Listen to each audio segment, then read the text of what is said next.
Alors c'est quoi? C'est quoi les 7 exercices qui vont faire que toi, tu seras plus en forme, plus fort, en meilleure santé que 99% de la population? Je vais te les décrire un par un et je vais t'expliquer pourquoi ce sont les meilleurs. Pourquoi c'est les meilleurs exercices.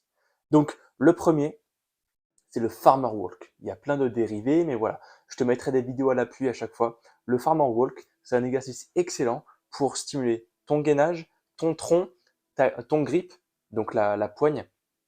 Et finalement, pourquoi c'est si important cet exercice? Parce que en vrai, c'est cool, c'est intuitif, c'est vraiment sympa à faire. J'arrive pas à trouver le mot, mais c'est un enfant, tu vois, pourrait s'amuser avec et ça développe ta poigne. Poigne qui, comme on le sait d'après la littérature scientifique, est un fort indicateur de la santé de quelqu'un.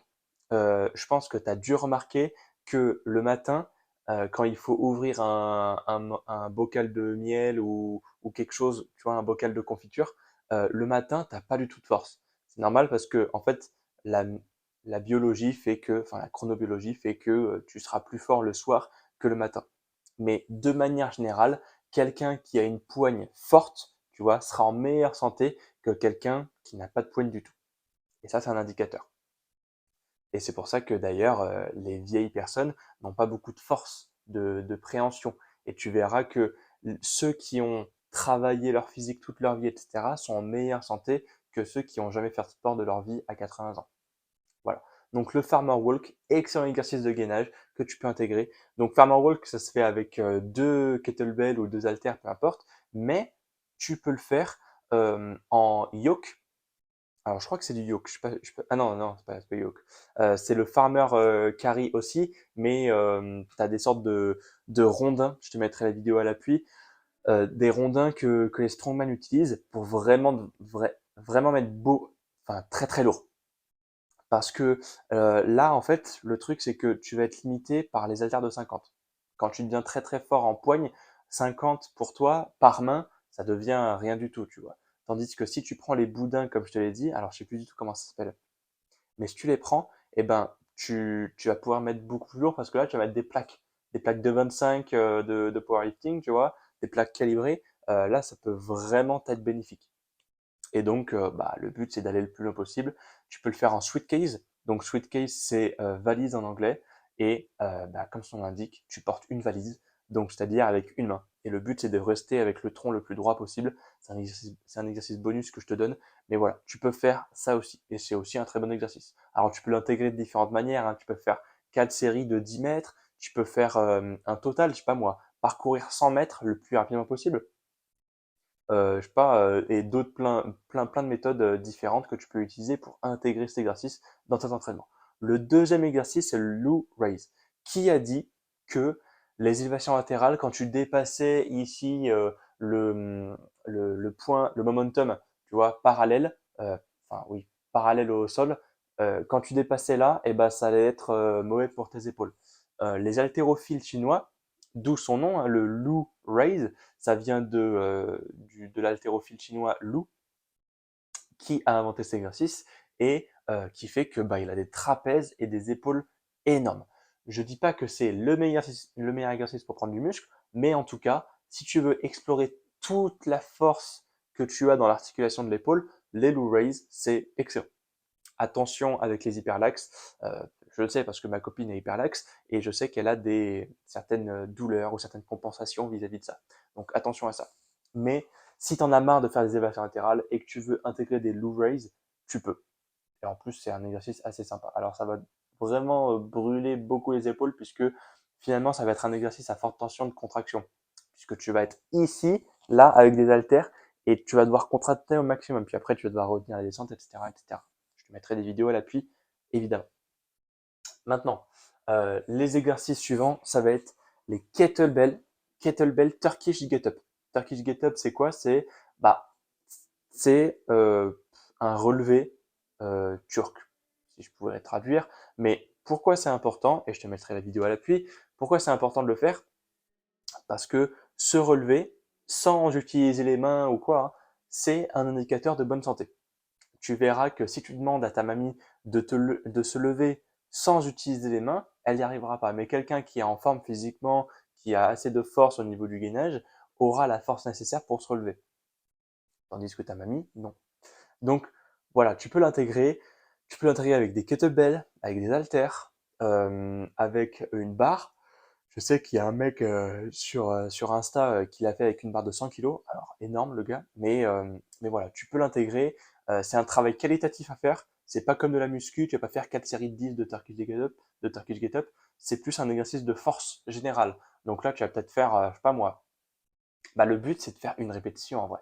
Tu vas faire une répétition. Mais par contre, ça va utiliser tous les muscles de ton corps. Et là, on ne parle pas de développement musculaire, on parle de développement athlétique, de développement de la force, tu vois. Et donc, se relever, ça va être indicateur de bonne santé. Le quatrième exercice, ça rejoint un peu le précédent, c'est le pistol squat. Si ta mamie, elle est capable de se relever sur une jambe en pistol squat complet, donc en squat sur une jambe, et ben bravo à elle. Parce qu'il n'y a vraiment pas beaucoup de personnes qui sont capables de le faire. Donc c'est un excellent exercice que tu peux intégrer dans tes entraînements. Tu peux le faire sous différents formats, un minimum, tu vois. Toutes les minutes, tu fais 5 pistol, non pas 5, toutes les minutes, tu fais 3 pistol squats par côté. Tu peux te lester avec un gilet lesté, tu peux te lester avec un poids devant, parce que généralement, ce qui gêne, c'est la mobilité de cheville sur cet exercice. Mais voilà, tu peux faire tellement de choses avec les exercices que je te cite ici, que franchement, c'est un entraînement à lui tout seul. Le cinquième, je crois, oui, cinquième exercice, c'est le pendlero. Le pendlero, c'est une variante du rowing. Tu vois, quand tu fais ton rowing, tu vas amener ta barre au niveau des rotules et tu vas tirer ta barre au niveau du nombril. Et ben là, ce que tu vas faire, c'est que tu vas te pencher un peu plus vers l'avant pour faire en sorte que ton dos soit parallèle au sol avec les jambes semi-tendues. Ok, c'est comme si tu devais soulever ta jambe tendue, sauf que au lieu de relever la barre bras tendus avec la force de tes ischio-jambiers et de tes fessiers, et ben, tu vas relever la barre en faisant un rowing, mais en partant du sol. Donc là, tu vois, tu peux faire de la puissance avec, tu peux utiliser des élastiques, il y a plein de manières de faire, tu peux faire des EMOM, tu peux faire des séries de 10 comme en musculation. Voilà, je te laisse enfin, je laisse ton imagination faire le travail à ta place, et puis tu vas pouvoir développer ton dos de manière générale et avoir un dos fort. Ok. Le sixième exercice, c'est le Jefferson Curl. Jefferson Curl, ce que tu vas faire, c'est que tu vas prendre soit une barre, soit des haltères, soit des kettlebells, et tu vas volontairement arrondir ton dos vertèbre par vertèbre. Donc ça va commencer par la nuque, etc. Puis après, tu vas descendre. C'est comme un soulevé de terre jambes tendues, sauf que là, tes jambes sont vraiment tendues. Alors, tu peux les détendre un petit peu, mais voilà, c'est des variantes à utiliser, pareil.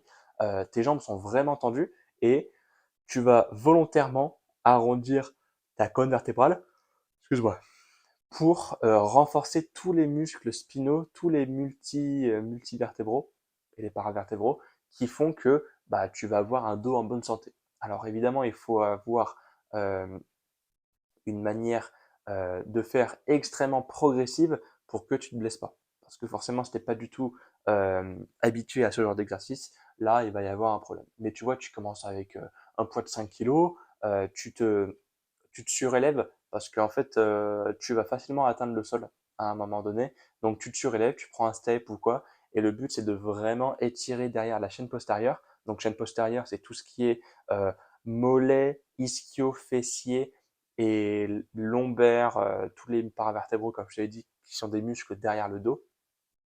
Et avec ça, bah, déjà, tu deviendras plus souple, donc meilleure santé, et tu deviendras plus fort sur ces exercices-là et sur tes paravertébraux. Le dernier et septième exercice que tu dois intégrer, c'est un exercice bonus en vrai, c'est une variante de squat qui s'appelle le overhead squat. Est-ce que, bah, si tu fais sur menu squat, hein, du back squat, du front squat ou quoi, c'est super. Front squat d'ailleurs, meilleur que le back squat d'un point de vue de la posture. Mais ça, c'est une petite aparté. L'overhead squat est excellent parce que ça va demander de l'équilibre, ça va demander un gainage, que ce soit au niveau de la ceinture abdominale ou de la ceinture scapulaire. Ok, tu vas devoir tenir une barre au-dessus de la tête pendant un certain nombre de temps.